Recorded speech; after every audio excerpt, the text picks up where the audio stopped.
All right, stage 3, initiative versus guilt. This is where we have a question again. So now we're talking about preschoolers. Preschoolers are ages 3 to 5. They're not quite in kindergarten yet, but they could be in a preschool. How is their life different from the life of a toddler? So we were talking about our 2s and 3s. Now we're talking about from age 3 to age 5 or 6 even. Let's see. They could be more excited to learn because it's more optional. That is true. And to prove that they're capable of it. Because in preschool, they're not having tests and things. They're just usually getting to explore new ideas and learn fun things. Autumn, more socialization. Autumn, you are so right on. Toddlers, their social world like this big. Preschoolers, they could be in kinder music, they could be in daycare and preschool, on playgrounds. They suddenly have friends. In the module this week, looking at peers, you're going to see what friendships are like for preschoolers. So definitely there's some changes in their life. So ages 3 to about age 6 is initiative versus guilt. This is when children are trying to be more assertive in their social life. Because almost always kids have a little bit of a social life here. I know with us, this was when we started kinder music. This was when we started play groups. And what kids want to see is, can they make choices? Can they say no?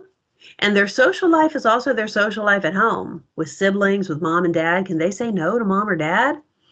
Can they make a decision about their day? Can they say, I don't want to paint today, I want to play with Play-Doh? So the preschool age is all about play. It's all about their social world and trying to see if they can be decision makers within this little environment of theirs. This also causes some headbutting with parents. So the 2s and 3s is them wanting to do stuff for themselves. 3s to 6 is them saying they want control over their life. Can they do, can they make choices? Can they have a say in things? And parents, again, need to try not to be overly controlling or overly permissive, like the little guys we saw earlier.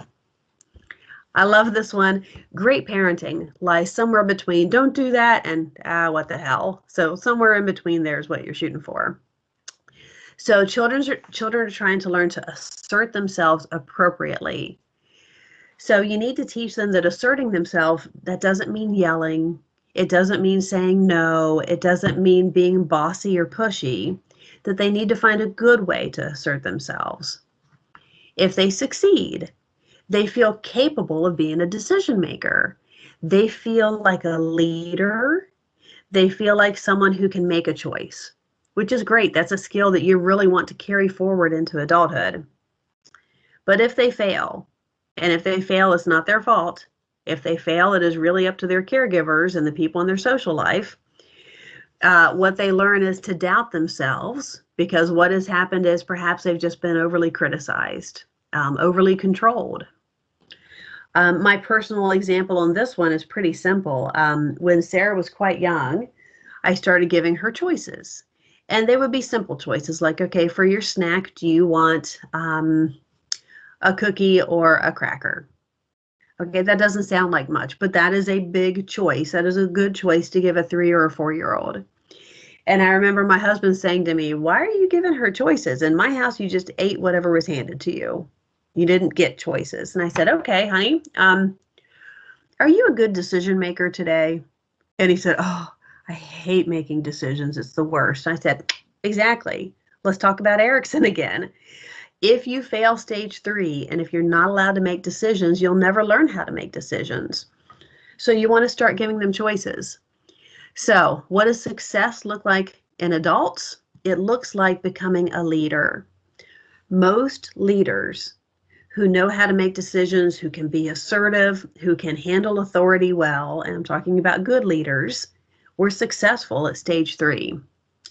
So some teaching tips if you plan on working with children during this time period, because you might be working with preschool. Like I just said, give them choices. That can also really diffuse a tantrum. If you have a kid that just does not want to take a bath and they're just throwing a total fit about it, you can say, okay, what do you want to do first? Do you want to read a story or take a bath? That gives them a choice. Or, okay, before bath, we're going to have a snack. Would you like it to be an apple or would you like it to be baby carrots? That little bit of control can help a lot. Give them opportunities to lead. So whether you're looking at line leader positions, having one little preschooler day who's in charge of handing out stickers, age appropriate tasks, but those opportunities to lead can be huge. And then finally, let them know when they made good choices.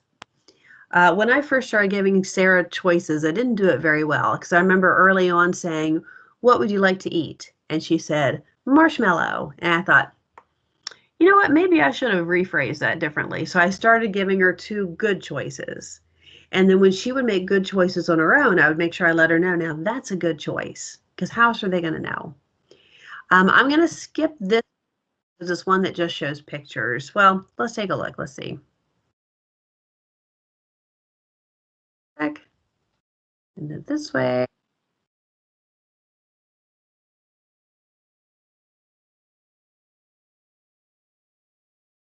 All right, so we see a little boy here, and you can see he's like, am I good or am I bad? A lot of kids at this age are trying to figure out other people them, and they say no. Does that mean they're a bad kid or a good kid? Else going to be it's hard to narrate. But anyway, so we've seen what stage 3 is about. Moving on to stage 4. This one is called industry versus inferiority.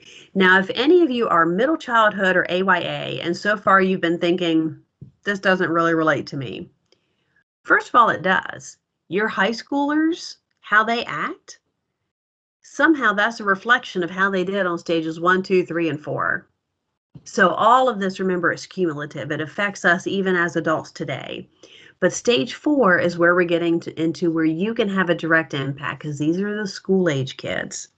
So here's your question. What is important to a school age child? So kindergarten, really all the way up until puberty. So through middle school. What's important to those kids now? We saw that with preschoolers, as you all said, they were more socialized, that school was a little bit different for them because it's more optional. But now we're in school, and once they hit school, how is life different from them? Let's see if we have any ideas.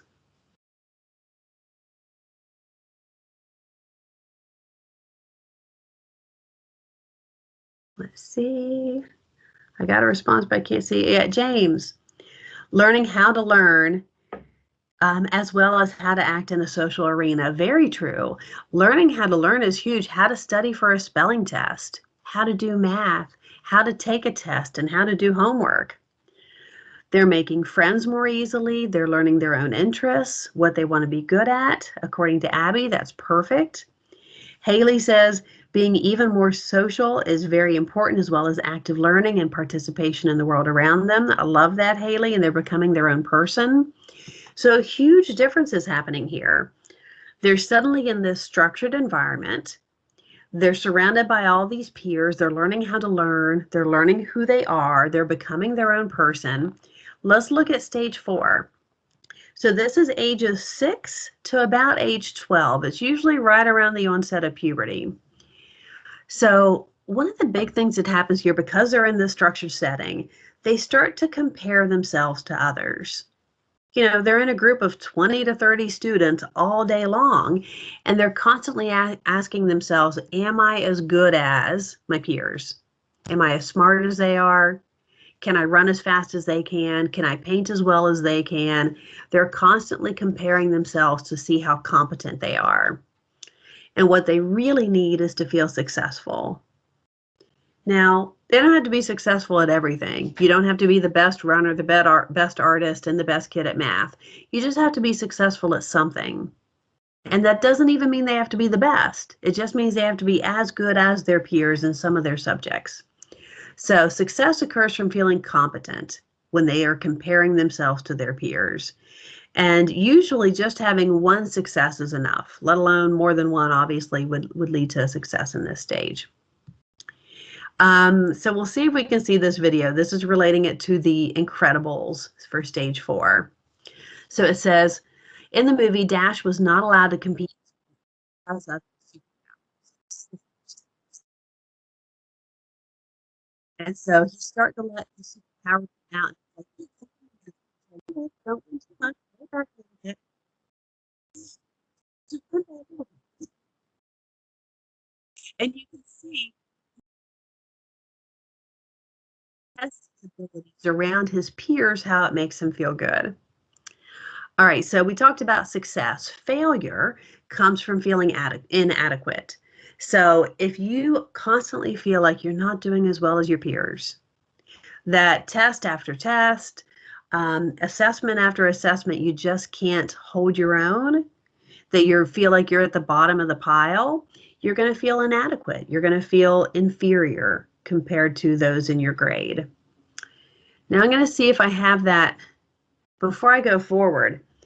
You can see how this can really relate to a parent's decision to start their child early or late in school.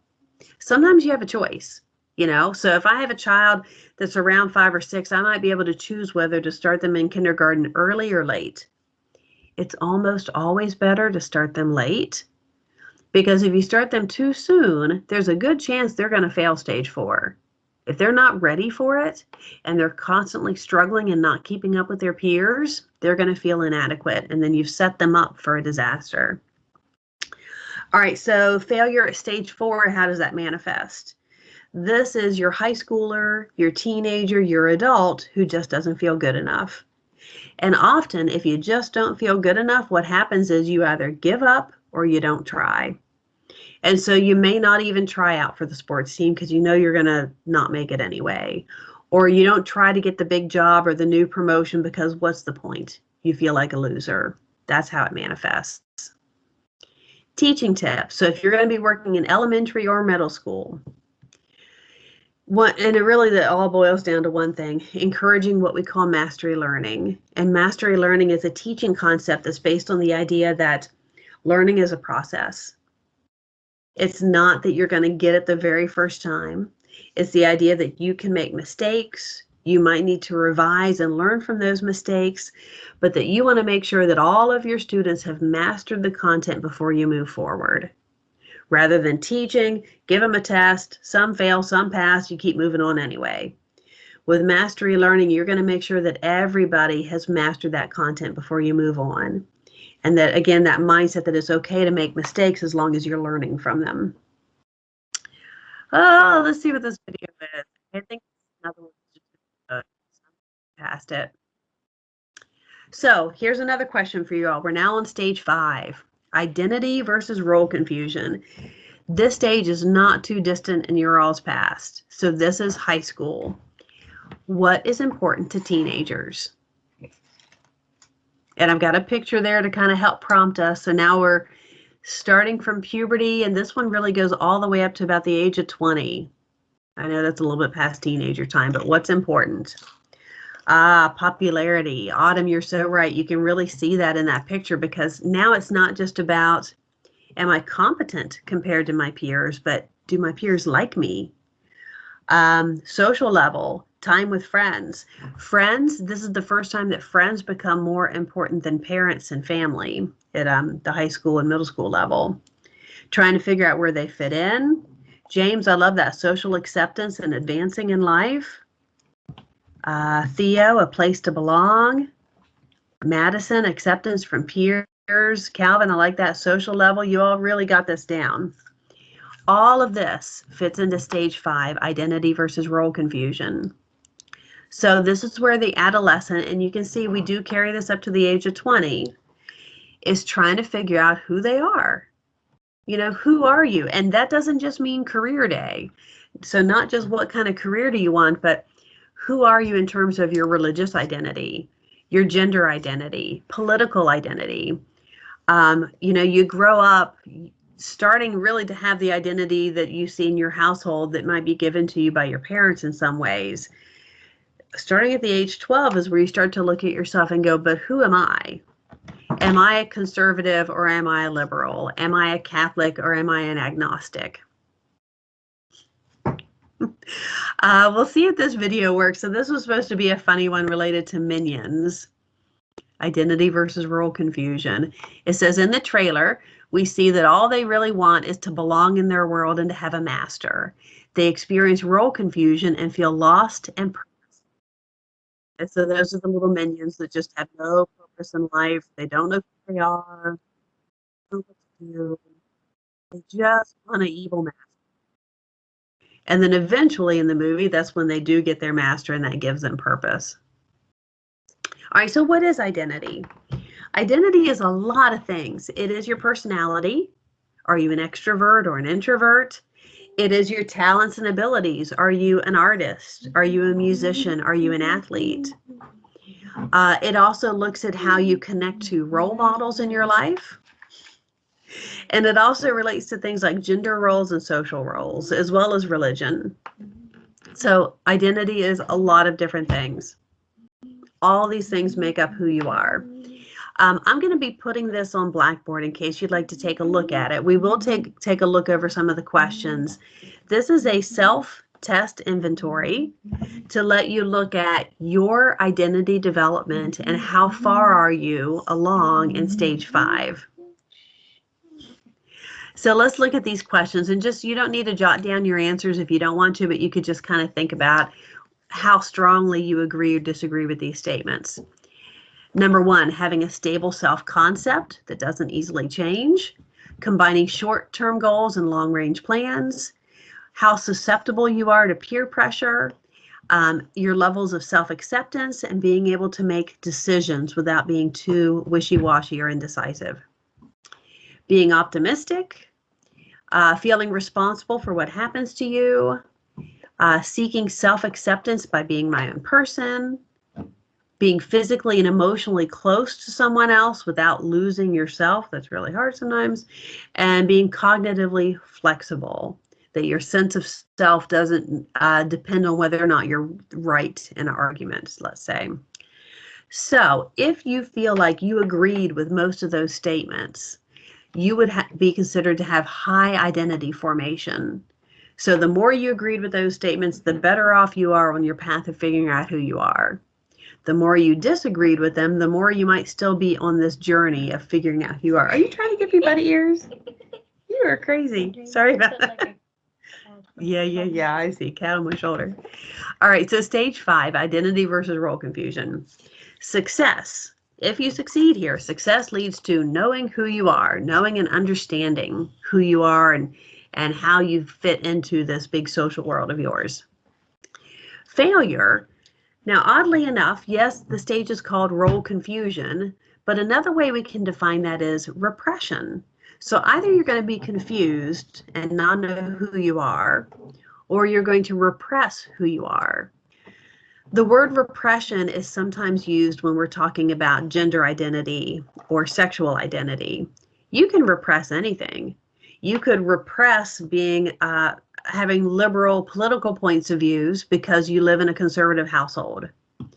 You could repress being agnostic because you live in a Catholic household. So again, you can repress anything, but if you fail, you're either going to be confused or repressed. So teaching tips during this time period. And so this relates to middle school and AYA teachers. First of all, use a variety of role models. Role models are so key, whether you want to bring in guest speakers, whether you want to have even a mentoring system in your school, whether you want to focus on key figures in literature or history, but you want a variety of them. You don't want them all to look the same. You want a good mix of genders, you want a good mix of ethnicities, and a good mix of choices to look at. Allow for exploration. You want to give them time to look into these issues. So if you're teaching a sociology class, why not have them delve into different religions or really look at political campaigns and study different candidates? And also find a way to incorporate stuff that they're interested in into their projects. So, you know, can you find a way to have them do a presentation related to a hobby or an interest of theirs to really delve more deeply into it? So let me see how we're doing on time. 12:40. So we've done these first 5. Gosh, I do want to do this next bit. So let's see if we can quickly get through this. So identity formation is a bit more complex than what I've just gone over. It is based upon two things. One is having time to explore your choices.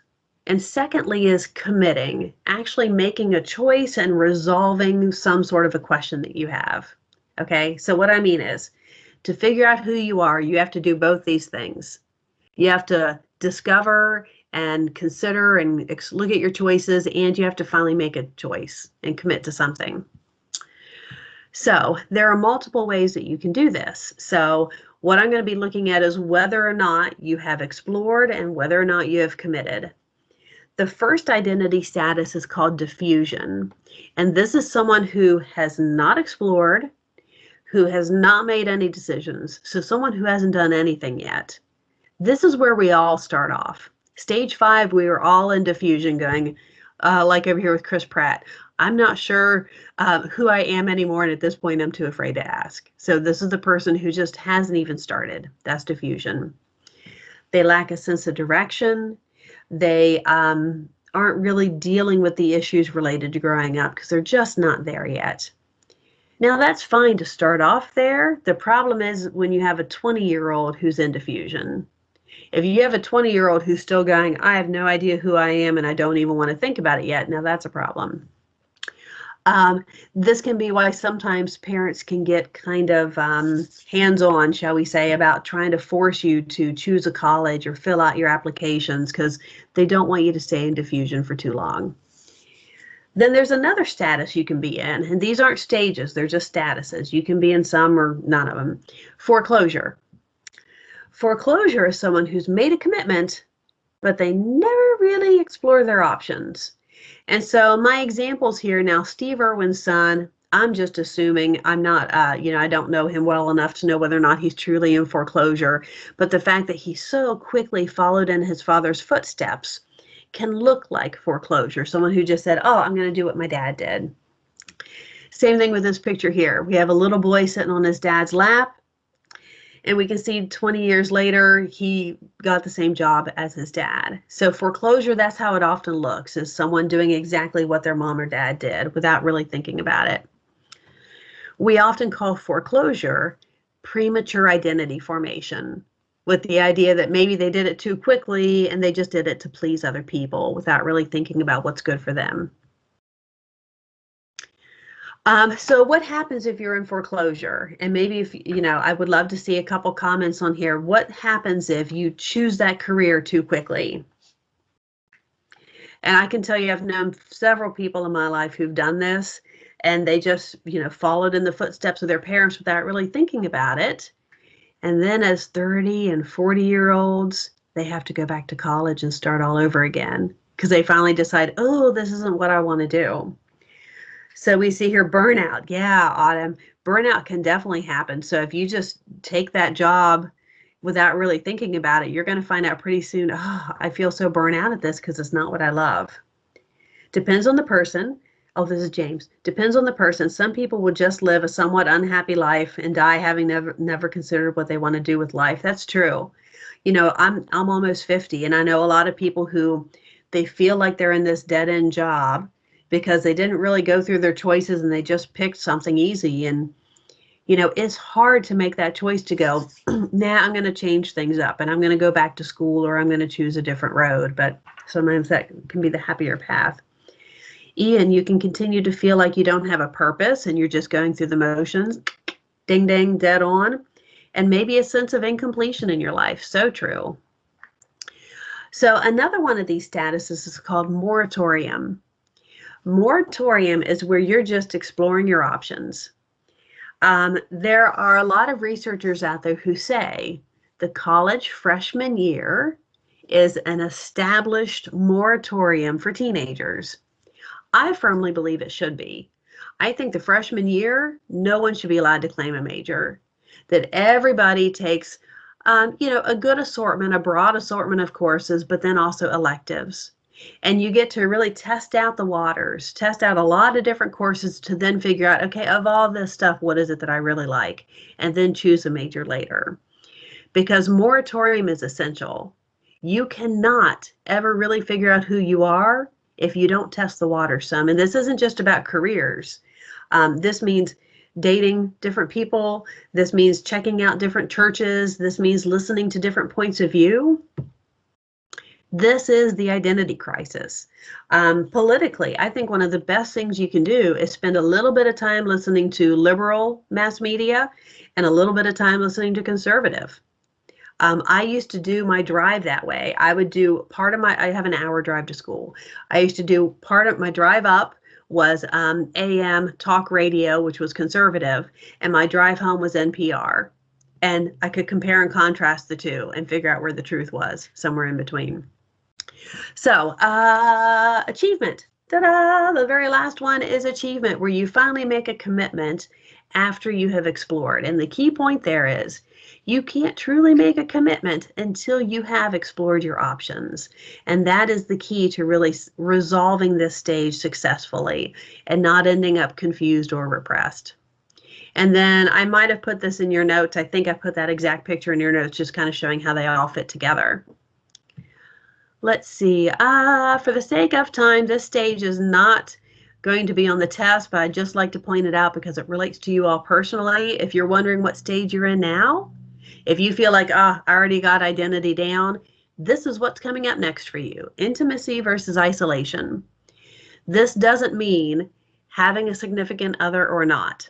What this means is, can you be truly close with a significant other? Whether that is a boyfriend, a girlfriend, or just a good buddy, or your roommate. It doesn't have to be romantic. Can you share yourself with another person, or are you closed off? Or are you too promiscuous? So it's the idea of, can you learn to be loyal? Can you learn to open yourself up to other people?